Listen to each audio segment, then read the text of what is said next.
maintenant Madame Cécile Untermeyer pour le groupe socialiste et apparenté, pour une durée également de 5 minutes.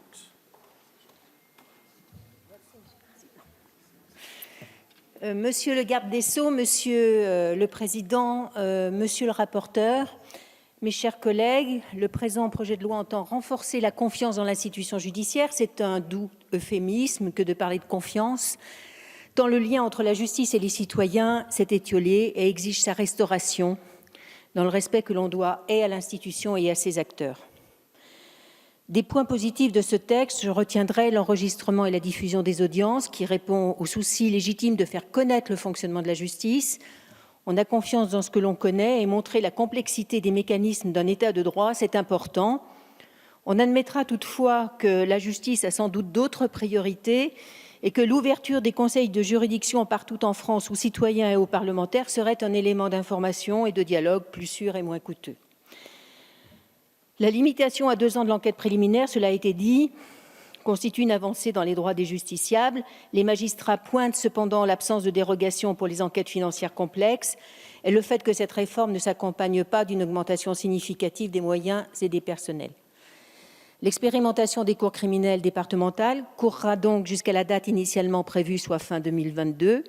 Nous espérons ainsi que rien n'est joué et que le débat qui suivra, l'expérimentation, fera valoir le caractère paradoxal de parler d'un texte visant à restaurer la confiance chez les citoyens et de vouloir généraliser un dispositif coûteux en nombre de professionnels en excluant le jury populaire.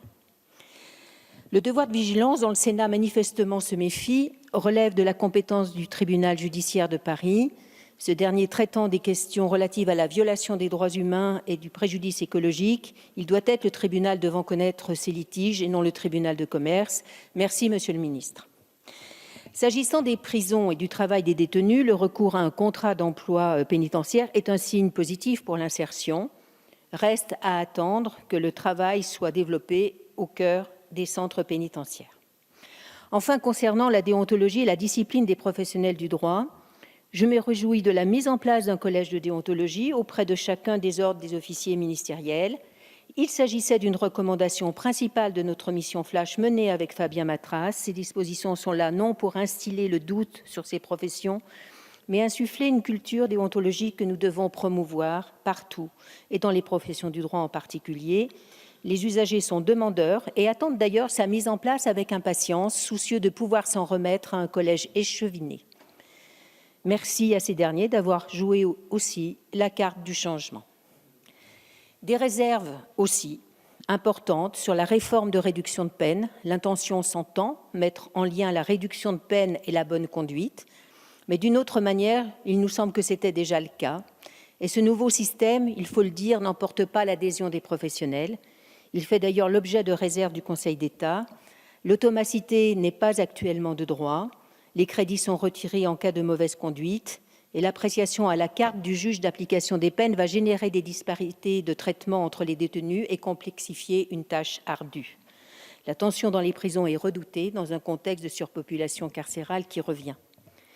Alors, l'exclusion du secret professionnel de l'avocat, qui est une grosse question, et son exclusion à l'activité de conseil dans les affaires de fraude fiscale, de corruption, de trafic d'influence et de blanchiment de ces délits, crée donc une brèche dans la protection de ce secret professionnel, au point que, d'une manière tout à fait exceptionnelle, vous déposiez un amendement sur l'article 3 pour, après une CMP, venir modifier le texte et non pas réparer une erreur matérielle ou une inconstitutionnalité.